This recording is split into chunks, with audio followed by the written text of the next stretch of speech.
안경을 안 쓰고 렌즈를 끼고 왔는데요. 우리 청소부애들이 오후 예배 설교하냐고 바로 물어보는 거예요. 네, 맞습니다. 근데 제가 당황을 하면 땀이 많이 납니다. 그래가지고 안경이 자꾸 흘러내려요.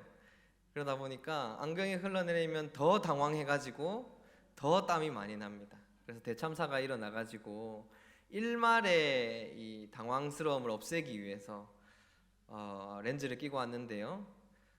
예배 초에 마이크가 안 나와가지고 지금 조금 땀이 났는데 열심히 잘 해보겠습니다. 옛날에 우스갯소리로 개와 내기를 하지 말라고 그런 이야기가 있습니다. 개한테 내기를 했다가 지면 어떻게 될까요? 개보다 못한 사람이 됩니다. 그렇다고 비기면 어떻게 되겠습니까? 개 같은 사람이 됩니다.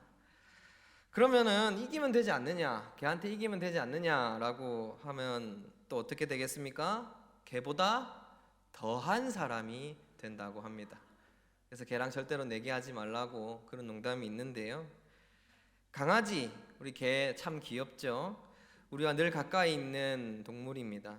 집을 지키는 충직한 모습이기도 하고 귀엽고 사랑스러운 모습이 있죠. 가끔 이런 생각이 들기도 합니다. 강아지와 비슷한 동물이 하나 있잖아요.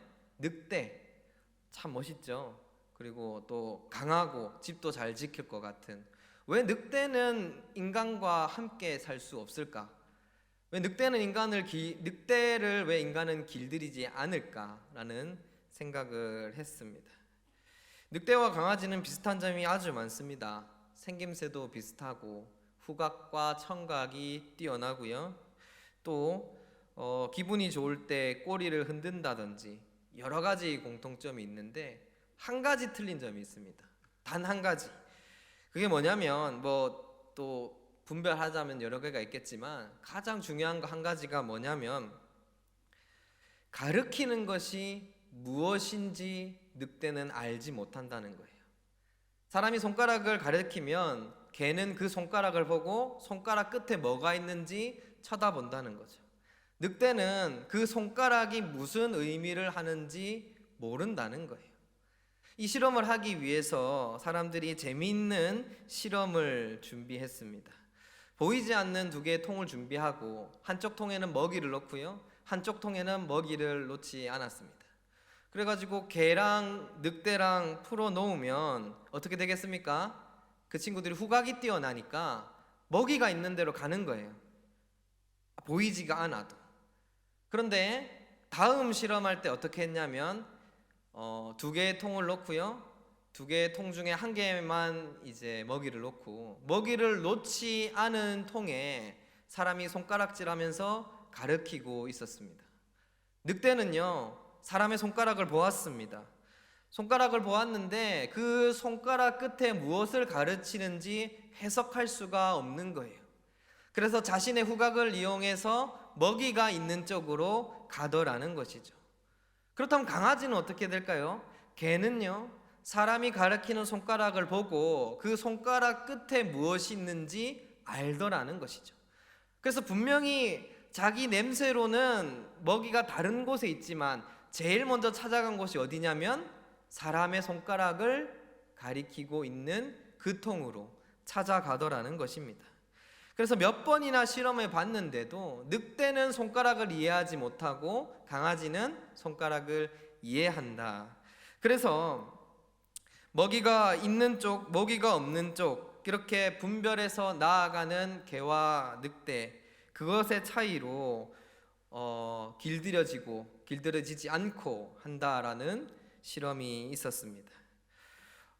견월망지라는 사자성어가 있는데요, 달을 보기 원한다면 달을 가리키는 손가락을 보면 안 된다는 뜻입니다. 하나님이 때때로 우리에게 어떤 사건을 일으키십니다. 그 사건 자체가 중요한 것은 아니라는 것이죠. 이 사건이 끝끝내 무슨 의미를 담고 있는지, 하나님이 우리에게 어떤 사건을 통해서 무슨 말씀을 하고 계시는지, 그것이 중요하다는 것입니다. 그러니까 손가락을 보는 것이 아니라 손가락이 가리키고 있는 것을 보아야 한다는 것이죠. 여러분, 오늘 말씀에도 그렇습니다. 기적이 일어났죠. 기적이 일어났습니다. 그러나 그 기적을 통해서 하나님이 우리에게 어떤 교훈과 말씀을 하고 싶으신지가 중요한 것이죠. 기적이 중요한 것이 아니라는 것입니다. 단순히 기적 그 자체가 중요했다면 하나님께서는 매일 오병이어로 우리를 먹이셨을 거예요. 사람들은 예수님이 보리떡 5개와 물고기 2마리, 정확하게 말하면 소금에 절인 물고기 2토막, 그걸로 5,000명을 먹인 사건에 열광했습니다. 그런 기적들이 매일 일어난다면 예수님을 믿지 않는 사람들이 어디 있겠습니까? 물고기 2마리와 보리떡 5개로 5,000명을 먹인다는데. 그런데 그것이 중요한 게 아니라는 거죠. 그래서 예수님께서는 자신을 왕으로 삼으려고 했던 사람들을 피해서 도망가셔야 했습니다. 요한복음 6장에는 예수님이 오병의 이어의 기적, 물고기 2토막과 보리떡 5개로 5,000명을 먹이는 놀라운 기적을 행하시면서 내가 생명의 떡이라고 말씀하셨습니다. 나로 말미암지 않고는 아버지를 볼 자가 없느니라. 예수님이라는 생명의 떡을 통과해서 하나님 나라로 견인되는 것이 중요한 것이지 지금 내가 베푸는 떡이 중요한 게 아니라는 것이죠. 그러나 사람들은 기적을 본 것입니다. 생명의 떡으로 온 예수님을 본 게 아니라 기적을 본 것이죠. 예수님을 알아볼 생각이 없었던 것입니다. 오늘 말씀도 마찬가지인데요. 기적이 일어났습니다. 그러나 그 기적이 어떤 기적인지 어떤 의미인지 우리가 알지 못하면 우리도 많은 사람들 중에 기적만 보는 사람들이 되고 말 것입니다. 우리가 잘 알아야 한다는 거죠. 우리는 회당장 야이로와 사랑하는 딸이 죽어가는 가운데 예수님께로 온 사건을 잘 알고 있습니다. 회당장 야이로는 딸이 죽어가는 가운데 예수님을 찾아갔습니다. 예수님은 귀신을 쫓기도 하시고 병든 자들을 치유해 주시면서 많은 사람들이 예수님을 따라오고 있는 상황이었죠. 당대의 유명한 의사들도 치유할 수 없었던 상처들을 가볍게 치유한다는 소문은 유대 곳곳에 퍼지기 시작했습니다. 그리고 그 소문을 들은 야이로는 자신의 딸을 살리기 위해서 예수님께로 찾아왔던 것입니다. 한시라도 빨리 집에 도착하여 딸의 치유를 부탁하고 싶었으나 예수님과 함께 가는 도중에 문제가 발생했습니다. 12해 혈루증 걸린 여인이 예수님의 옷자락에 만졌고 이로 인하여서 치유되었으며 그것 때문에 잠깐 멈추는 시간이, 그러니까 시간이 지체된 것이죠. 아니나 다를까 집에 도착하기도 전에 딸은 죽어 있었고 절망만 가득한 곳이었습니다. 그러나 예수님은 이내 딸을 일으키시고 회당장을 포함한 모든 사람들을 놀라게 만드셨다는 이야기죠. 이 말씀은 예수님이 단순히 대단하기만 한 영웅으로 읽어서는 안 된다는 것입니다. 이 사건들을 우리가 성경을 통해 바라보면서 어떤 기적인지 함께 나누도록 하겠습니다. 첫 번째는 마음이 변하는 기적이 일어났습니다. 마음이 변하는 기적이 일어났습니다. 저는 여름보다 겨울이 좋습니다. 제가 싫어하는 여름이 다가오고 있는데요. 이유는 간단합니다. 여름은 더 벗을 수가 없어요. 겨울은 더 입을 수가 있는데 여름은 더 벗을 수가 없습니다. 그래서 싫습니다. 그리고 추울 때 여러분 전기장판을 뜨뜻하게 켜놓고 거기에서 잠을 자면 세상 행복한 거 아십니까? 저는 그것 때문에 겨울을 좋아하기도 합니다. 제가 정확하게 기억합니다. 2017년 겨울이었습니다. 그의 겨울은 유난히 추웠습니다. 전기장판을 틀어도 한기가 돌 정도로 추운 겨울이었습니다. 저는 그때 갓 계란 한 판 30살을 넘었던 적이었는데요. 웃으시겠지만요, 이게 추운 이유가 이게 앞에 숫자가 바뀌니까 추운 줄 알았습니다. 야, 이 20대에서 이제 30대로 넘어가니까 말도 안 되게 춥구나, 이런 생각을 하면서 겨울을 보냈던 거죠. 그런데 그 익히 알고 있듯이 이 전기장판을 세게 틀면은 전기 때문에 몸이 나쁘지 않습니까? 그러니까 저는 항상 1도 아니면 2도 사이를 틀어놓고 이제 잠을 자곤 하는데요. 이듬해 봄이 되어가지고 제가 그 겨울 추웠던 이유를 알게 되었습니다. 콘센트를 안 꼽은 것이죠. 그러니까 겨울 내내 콘센트를 꼽지 않은 전기장판을 사용하고 있었던 거예요. 그런데 이불에 따뜻하게 데워져 있는 그 자리가 마치 전기장판을 틀은 것처럼 착각하고 잠을 잤다는 것입니다. 나중에 봄에 이제 장판을 치우기 위해서 드러냈을 때 연결이 되어 있지 않았다는 사실을 깨달았습니다. 정말 놀랍지 않습니까? 원효대사는 해골물을 먹어야지 깨달았던 이 득도의 마음을 저는 전기장판으로 깨닫게 되었다는 것입니다. 그 원효대사라는 사람은요, 평생에 일심사상을 강조하면서 마음이 변해야 된다고 주장을 했습니다. 마음이 변해야 된다. 이 마음이 변하면 해골물도 맛있는 물이 될 수 있다는 거죠. 마음이 변하면 사람의 마음이 고인 물, 썩은 물도 만나는 물이 될 텐데 이 마음이 잘 변하지 않는다는 거예요. 많은 사람들은 이 회당장 야이로가 믿음이 있었음을 유추하여 생각합니다. 딸이 죽어가고 있는 가운데에 지푸라기라도 안 잡아볼 부모가 어디 있겠습니까? 오히려 회당장 야이로는 믿음이 없었는지 모릅니다. 사실 회당장이라는 사람은 굉장히 지위가 높은 사람이었는데요, 아무나 되고 싶다고 되는 사람이 아니었습니다. 전통 유대인 출신 중에 율법을 엄격히 지키는 사람을 후보로 뽑고 장로들이 투표해서 선출되는 직업이었습니다. 회당장은 회당에서 예배를 주관하고 율법서와 선지자를 읽는 사람의 순서를 정하는 등 유대 전체에서 존경받는 사람 중에 하나였습니다. 그러니까 예수님과 정반대에 있는 사람이었죠. 왜 그럴까요? 예수님은 율법을 지키지 않고 창기들과 술이나 마신다고 소문이 났었기 때문입니다. 그런 사람이 예수님을 찾아왔다는 것은 무엇입니까? 단순히 믿음이었을까요? 아닙니다. 자신의 모든 경력과 자존심과 명예와 사회적 위치, 그 모든 것을 버리고라도 딸을 살리기 위한 마음이었다는 거죠.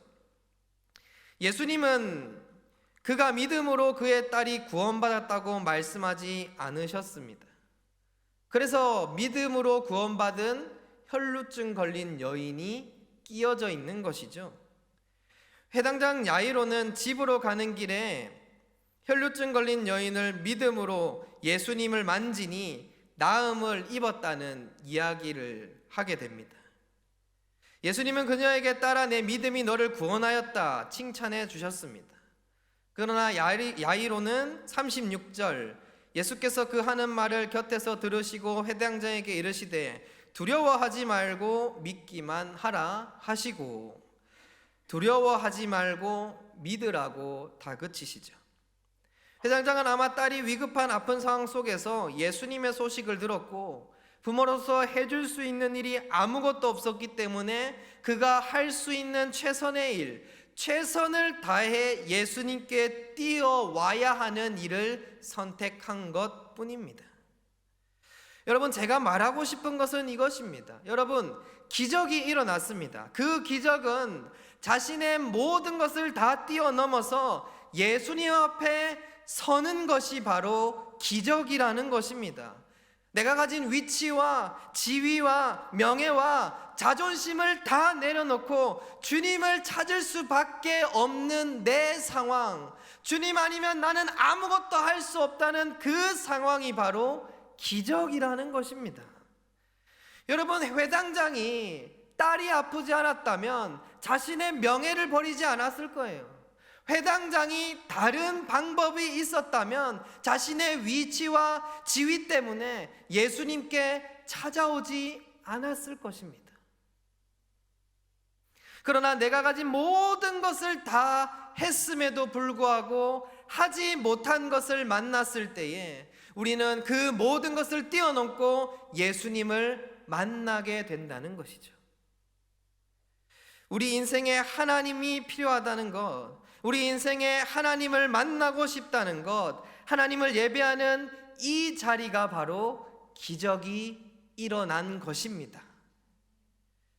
하나님은 이 자리에 나온 우리를 위해 오늘을 움직이시고 기적을 만들어가고 계신다는 것입니다. 그러니까 여러분, 하나님은 단순히 빵을 만드시는 분이 아니십니다. 돈을 찍어서 우리에게 가져다 주시는 분이 아니십니다. 쉽게 변하지 않는 사람의 마음을 바꾸시는 분이라는 거죠. 이 세상에 하나님의 아들과 딸로서 살아갈 수 있도록 우리의 마음을 바꾸고 우리의 생각을 바꾸시는 분이 하나님이시라는 것입니다. 여러분, 다니엘이 포로였죠. 다니엘의 원래 이름이 무엇이었습니까? 하나님이 심판하신다라는 뜻입니다.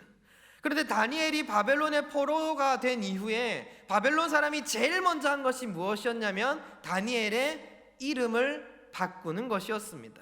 벨드사살, 바알의 종이라는 뜻이죠. 여러분, 그것이 유독 바벨론에서만 행해지는 것일까요? 여러분, 지금은 그렇지 않습니까? 우리가 우리 본연한 대로 나 그대로 살아가고 있습니까? 세상은 우리를 하나님의 사람으로 살게 놔두지 않습니다. 회사원으로 살게 합니다. 세상은 우리를 하나님의 사람으로 살게 하지 않습니다. 가정주부로, 엄마로, 아빠로 살게 합니다. 고3으로 살게 합니다. 그렇게 살고 그렇게 기능하고 그렇게 역할하도록 세상은 우리에게 다그칩니다. 그래서 하나님의 사람으로 살아가야 할 인간들은 회사 일 때문에 바쁘다는 핑계를 하는 것입니다. 하나님의 사람으로 살아가야 할 인간들이 집안일을 해야 하고 엄마 역할 때문에 바쁘고 내가 해야 할 일 때문에 바쁘다고 말하는 것입니다. 공부해야 하니까 교회 못 오는 것이 당연한 것입니다. 그렇게 살다 보면 교회와 멀어지고 하나님과 멀어지는 삶을 살게 되겠죠. 그렇게 살게 만드는 것입니다. 다니엘의 이름을 바꾸듯이 세상은 우리의 이름을 바꾸는 거예요. 그런데 여러분, 한 가지만 기억하십시오. 우리는 회사원으로 영원히 살지 않습니다. 직장인으로 영원히 살지 않습니다. 영원히 엄마이지 않습니다. 영원히 아빠이지 않습니다. 그러나 우리는 영원히 하나님의 사람으로 살아갈 것입니다. 그 믿음으로 고백하시고 하나님의 사람으로 살아가는 성도 되시기를 간절히 소망합니다. 저는 초등학교 때 교회를 참 열심히 다녔습니다. 그런데 초등학교 때 정말 부러운 것이 있었습니다. 그것은 온 가족이 다 교회를 다니는 것이었습니다. 제 가장 친한 친구가 아버지가 집사님인데 엄마와 함께 교회랑 왔다 갔다 하는 그 모습이 너무 부러운 거예요. 그 모습을 보고 저는 세 가지의 생각이 들었습니다. 첫 번째, 꼴 보기 싫다. 다 부셔버리고 싶다. 이런 생각이 들었고요. 두 번째로는 화목하지 못한 우리 집, 부모님에 대한 원망이었습니다. 세 번째는 하나님께 대한 원망이죠. 왜 나에게 이런 가정과 시련을 허락하시는지, 이런 생각들이 자꾸 드는 거예요. 위축되고 우울하고 그렇게 되겠죠. 그런데 그날, 그 생각이 든 날 목사님의 설교 제목이 당신도 하나님의 자녀였습니다. 화목하지 못한 가정의 당신, 재능 있지 않고 특별하지 않은 당신은 가장 재능 있고 가장 특별하신 하나님의 자녀라는 것입니다. 여러분, 바디메오가 예수님을 불렀습니다. 다윗의 자손이여 나를 불쌍히 여기소서. 그가 원하는 것은 딱 한 가지, 눈 뜨는 것이었죠. 그러나 그것은 단순히 눈을 떠서 볼 수 있는 것 이상의 가치였습니다. 왜냐하면 눈을 뜬다는 것은요, 당신도 하나님의 자녀라는 것이거든요. 이제까지 맹인이라는 이유로 너는 하나님께 저주받았다, 너는 예배에 참석하지 못한다, 너는 하나님이 버린 사람이다, 사람들의 손가락질을 받았던 사람입니다. 그러나 그가 예수 그리스도를 만났을 때에, 그리고 예수님을 통해 눈을 떴을 때에 당신도 하나님의 자녀라는 사실을 깨달은 것입니다. 여러분, 절대로 예수님을 찾지 않을 것 같은 회당장이 자신의 명예와 지위와 돈과 명성과 체면을 다 뛰어넘어서 예수님을 만나는 기적이 일어났습니다. 여러분, 그것이 기적입니다. 주님께서 우리를 예수님이 필요한 사람, 그분의 치유하심과 그분의 위로하심과 그분의 만져주심이 꼭 필요한 사람으로 우리를 부르셨습니다. 그분을 만나고 돌아가시는 시간 되시기를 간절히 소망합니다. 두 번째는요, 행동이 변하는 기적이 일어났습니다. 예수님은 야이로의 딸을 일으키셨죠. 야이로의 믿음과는 상관없이 예수님이 기적을 일으키셨습니다. 예수님이 그 딸은 잔다고 말씀하셨을 때에 사람들은 모두가 비웃었습니다. 39절 40절 말씀, 들어가서 그들에게 이르시되 너희가 어찌하여 떠들며 우느냐, 이 아이가 죽은 것이 아니라 잔다 하시니 그들이 비웃더라. 예수께서 그들을 다 내보내신 후에 아이의 부모와 또 자기와 함께한 자들을 데리시고 아이 있는 곳에 들어가사. 때때로 하나님은 우리의 믿음을 통해 우리의 삶을 변화시키시고 인생을 변화시키시는 놀라운 기적을 보여주십니다. 그것은 실로 놀라운 것입니다. 여러분, 술 마시고 노래 부르는 것도 분명 재미있지 않습니까? 너무 경건하셔서 이해를 못 하시는 것 같은데요, 재미있다고 들었습니다. 제가 재미있다고 한 건 아닙니다. 이게 말씀을 그렇게 하시면 제가 곤란해지는데요, 우리는 세상의 문화가 재미있다는 것을 어렴풋이 알고 있죠. 다들 경험해 보셨을 것입니다. 그런데 세상 사람들이 전혀 모르는 것이 있습니다. 예배 자리에 와서 하나님을 찬양하고 예배하고 서로 이야기를 나누는 기쁨을 알지 못한다는 것입니다. 여기에 행복이 있고 내 삶에 회복이 있고 위로가 있음을 세상 사람들은 전혀 이해하지 못한다는 것이죠. 교회가 뭐가 재미있냐고 묻습니다. 오히려 내가 회복되었다, 내가 교회 가서 정말 좋다고 말하면 세상 사람들이 우리를 비웃습니다. 마치 아이가 잔다라고 말씀하신 예수님 앞에서 사람들이 비웃은 것처럼 사람들은 이 기적의 자리를 이해하지 못한다는 것입니다. 우리가 잘 아는 시편에 이런 이야기가 있습니다. 복 있는 사람은 악인들의 꾀를 따르지 아니하며 죄인들의 길에 서지 아니하며 오만한 자들의 자리에 앉지 아니하고.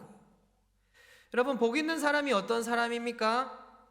꾀를 따르지 아니하고 죄인들에게 길에 서지 아니하고 오만한 자들의 자리에 앉지 아니하는 자들입니다. 앉는 사람이라는 거죠. 안 하는 거랑 못하는 거랑 다르죠. 안 하는 거랑 못하는 거랑은 의미가 분명 다를 것입니다.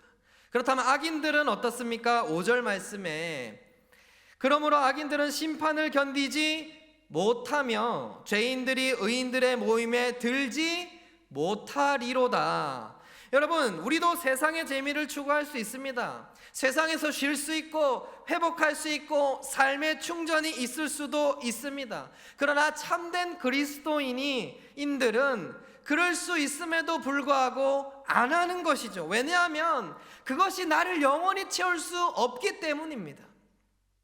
잠깐 행복할 수 있고 잠깐 위로와 쉼을 얻을 수는 있겠지만 그것을 계속한다고 해서 나를 영원히 채워줄 수는 없다는 것이죠. 소녀가 살아났다는 것은 그런 것입니다. 하나님이 생명을 살리신 것입니다. 세상이 비웃음으로 치부하는 이 자리는 그들이 절대로 가질 수 없는, 가지지 못하는 영원한 생명을 얻는 자리라는 것입니다. 제 이야기를 많이 하는 것 같은데요, 저희 아버지가 경상도 분이시라 가정에서 배운 게 사실 잘 없습니다. 원래 말수가 없는 분이신데 또 막 화목한 가정도 아니라 가지고 싸우고 욕하고 술 먹고 담배 피고 이런 거 잘 배웠는데요, 배울 게 별로 없었습니다. 그런데 저는 저희 어머니에게 진짜 값진 것을 배웠습니다. 그게 무엇이었냐면 꿈꾸는 방법입니다. 어려운 가정 속에서 저희 어머니께서는 늘 기도하는 사람이셨습니다. 세상 사람들에게 하나님의 복음을 전하는 사람이셨습니다. 그래서 때로는 어린 저를 놔두고 챙기지 못하실 때가 있으셨어요. 전도를 나간다고 나를 미처 챙기지 못하신 적도 많으셨습니다. 그리고 그 흔한 졸업식에도 한번 찾아와 주시지 못하고 정말 바쁘게 삶을 살으셨는데요, 제가 기억하는 어머니는 분명 꿈꾸는 사람이었습니다. 그것도 세상의 꿈이 아니라 하나님의 꿈을 꾸는 사람이셨습니다. 그 밑에서 저는 꿈꾸는 것이 무엇인지 배웠습니다. 요엘서에 이러한 말씀이 있죠. 성령이 너희에게 임하시면 자녀들은 예언하고 청년들은 환상을 보고 아비들은 꿈을 꾸리라. 자녀를 낳으면 저와 여러분의 꿈이 끝이 납니까? 손자를 보면 우리 인생의 꿈은 다 끝이 난 겁니까? 나이가 들면 더 이상 이룰 것이 없다고 여러분은 생각하십니까? 하나님 나라를 향한 거룩한 꿈을 꾸시기를 간절히 소망합니다. 꿈을 가지고 있는 사람은 분명 다르게 살아갈 것입니다. 그리고 훗날 사람들은 깨닫게 될 것입니다. 우리 엄마는, 우리 아빠는 아직도 꿈이 있었다고. 우리 할아버지는, 우리 할머니는, 권사님은, 집사님은, 장로님은 아직도 꿈꾸는 사람이라고. 그래서 늘 하나님께 기도하고 간구하고 죽을 때까지 그렇게 살아가셨다고 사람들이 깨닫게 될 것입니다. 여러분, 지금 우리에게도 소녀가 살아난 것과 같은 놀라운 기적이 지금 일어났습니다. 그래서 우리는 멈출 수가 없습니다. 죽은 게 아니기 때문입니다. 아직 내 심장이 뛰고 내가 기도할 만한 힘이 있다면 다시 꿈꿀 수 있습니다. 다시 꿈을 꿀 수 있습니다. 우리가 죽었는데, 사망이었는데 예수 그리스도의 생명으로 살아났다는 것은 꿈을 꿀 수 있다는 것입니다. 사랑하는 광진교회 성도 여러분, 기적이 일어났습니다. 기적은 제한된 곳에서 제한된 사람에게 일어나는 것입니다. 세상 사람들은 이 자리 이곳에서 한 톨의 은혜도 가져갈 수 없습니다. 그들은 술과 담배와 노래로 헛된 회복을 챙겨갈 수는 있겠지만 이 교회에서 아무리 노력해도, 아무리 발버둥 쳐도 하나님의 은혜를 단 한 톨도 가져갈 수 없습니다. 참된 평화를 누릴 수 없습니다. 이 기적은 오직 하나님이 성도에게만 허락하신 놀라운 기적입니다. 그 기적을 오늘 체험하고 돌아가는 성도 되시기를 간절히 소망합니다. 마지막 세 번째는 상황이 변하는 기적이 일어났습니다. 소녀가 살아나는 놀라운 기적이 일어났죠. 사람들은 모두가 놀랐습니다. 예수님의 대단함을 깨달았고 능력 있음을 깨달았습니다. 그래서 왜 기적이 일어나야 했는지를 잊어버리게 되었죠. 여러분, 예수님이 당신이 최고임을 보여주시기 위해서 기적을 일으키셨을까요? 사람도 살릴 수 있다는 것을 사람들 앞에서 과시하기 위해서 기적을 일으키셨을까요? 예수님께서는 이 일을 널리 알리지 말라고 권고하시면서 이렇게 말씀하십니다. 본문 43절, 예수께서 이 일을 아무도 알지 못하게 하라고 그들을 많이 경계하시고 이에 소녀에게 먹을 것을 주라 하시니라. 아멘. 여러분, 세상이 깜짝 놀랄 만한 기적이 일어났죠. 사람들은 놀랬습니다. 다들 기적에 대해서, 소녀가 살아난 것에 대해서 이야기하고 있었습니다. 그러나 예수님의 눈은 어디로 향해 있었을까요? 예수님의 눈은 어디에 있었습니까? 소녀에게 있었다는 것입니다. 다들 기적에 대해서 떠들고 있을 때에 소녀가 배고프다는 것을 본 사람은 예수님밖에 없었다는 것입니다. 소녀에게 먹을 것을 주라고 말씀하신 것이죠. 광진교회 성도 여러분, 오늘 우리에게 가장 필요한 것을 주시는 하나님을 고백하시기를 간절히 소망합니다. 오늘 우리에게 가장 필요한 것을 주시는 하나님을 우리는 예배하고 있습니다. 여러분, 여기서 회복을 얻으시고 지금 이 자리에서 지난 힘듦과 어려운 삶의 위로를 받으시기를 소망합니다. 하나님이 기적을 만드시는 이유는 우리를 치유하시고 우리와 함께 하시고 우리를 변화시키시기 위함입니다. 그래서 성경은 기적을 표적이라고 함께 표기하기도 하죠. 단순한 일이 일어난 것이 아니라 의미가 있다는 것입니다. 하나님이 손가락으로 사건을 가리키실 때에, 기적을 가리키실 때에 그 기적 끝에 무슨 의미가 있는지 깨달아야 한다는 것입니다. 그래서 진짜 성도는 이렇게 고백할 것입니다. 하나님, 내 인생에 왜 고난을 주셨습니까? 왜 내게 어려움을 주셨습니까? 이런 기도보다 하나님, 내게 고난을 주신 이유를 알게 하여 주시옵소서. 속이 썩고 마음이 아프고 고통스럽습니다. 주가 주신 고난의 의미를 깨닫게 하시고 회복하게 하시고 치유하게 하여 주시옵소서. 하나님, 분에 넘치는 이 많은 것을 나에게 왜 주셨습니까? 이것을 통해 하나님이 주신 이유를 알게 하여 주시옵소서. 성경에서 재물을 쌓아둔 부자와 같이 놀고 먹자가 아니라 주께서 주신 이유를 바로 알게 하여 주시옵소서. 여러분, 우리의 기도가 되어야 할 줄 믿습니다. 더 나아가서 우리는 기적을 받는 사람이 아니라 기적을 일으키는 사람이 되어야 합니다. 어느 것이 기적입니까? 아직도 5,000명을 먹일 정도로 떡이 늘어나고 죽은 사람이 살아나는 것을 기적이라고 생각하십니까? 나뿐만 아니라 다른 누군가가 예수님을 찾고 만날 수 있도록 도와주는 것이 기적입니다. 생각을 바꾸는 기적이 일어난 것입니다. 세상이 주는 쾌락에서 벗어나서 주님이 주시는 꿈과 비전을 품고 주님을 기뻐 찬양하는 것이 기적입니다. 행동을 바꾸는 것이 기적이기 때문입니다. 이제까지 내 것으로 가득 찼던 눈에서 배고픈 사람이 내 눈에 보이는 것이 기적입니다. 상황을 바꾸는 것이 기적이기 때문입니다.